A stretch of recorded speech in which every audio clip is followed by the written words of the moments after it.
विश्वस्त आहे. थोडक्यात तुम्हाला ओळखी करून देतो. आमचे हे मिलिंद गुप्ता हे सचिव आहेत आणि संजीव जावळ हे ज्येष्ठ विश्वस्त आहेत.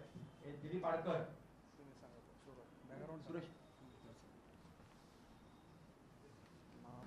आता ही पत्रकार परिषद बोलवण्याचं एकमेव कारण असं आहे की गेले 1 वर्षभर आम्ही रंगारी ह्यांचं जे काही नाव वगळलं जात होतं त्या संदर्भामध्ये पत्रकार परिषद घेतलेली होती.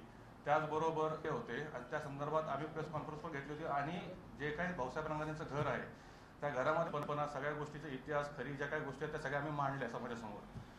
गेल्या वर्षी सुरुवात केली, सांभाळलं, मेल्यानंतर ही व्यवस्थित चालवं ह्या माणसाने त्याची सेवा आलो. ह्या वर्षी जे काय मुद्दे मनपा आणि महाराष्ट्र सरकार यांनी जे काय चालू केलं आहे की हे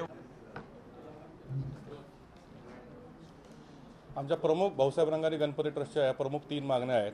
पहिली मागणी म्हणजे 1892 साली सार्वजनिक गणेशोत्सवाची सुरुवात झाली हे कायदेशीर डिक्लेअर केलं जावं आणि येणारं वर्ष जे आहे. दुसरी मागणी म्हणजे भाऊसाहेब रंगारी ह्यांनी सार्वजनिक गणेशोत्सवाची सुरुवात केली असल्याने त्यांना सार्वजनिक गणेशोत्सवाचे जनक हे कायदेशीर शासनाने डिक्लेअर केलं जावं. तिसरी महत्त्वाची मागणी म्हणजे भाऊसाहेब रंगारींनी त्यांच्या मृत्यूपत्रामध्ये दिल्याप्रमाणे त्यांची शेवटची इच्छा की सार्वजनिक गणेशोत्सव हा माझ्या नावाने साजरा केला जावा. हे शासनाने याची दखल घेऊन इथून पुढे कायमस्वरूपी सार्वजनिक गणेशोत्सव हा भाऊसाहेब रंगारी यांच्या नावाने साजरा केला जावा. ह्या ट्रस्टच्या 3 प्रमुख मागण्या आहेत.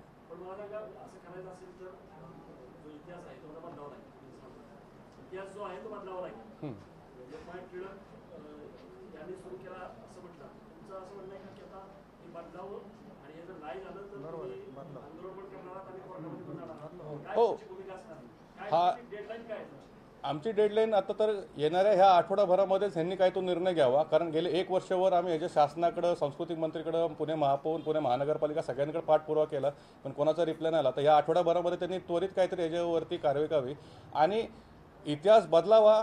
त्यांनी एक कमिटी पण नेमावी, त्यातून त्यांनी इतिहास शेवटचा काय असेल तो फायनल करावा त्याच्यावरती आणि त्याच्यातून त्यांनी जो काय आहे तो निर्णय पूर्णपणे घ्यावा. पण हे जे काय दस्तऐवज जे आम्हाला मिळतं ऑलरेडी आम्ही सादर केलेलं आहे.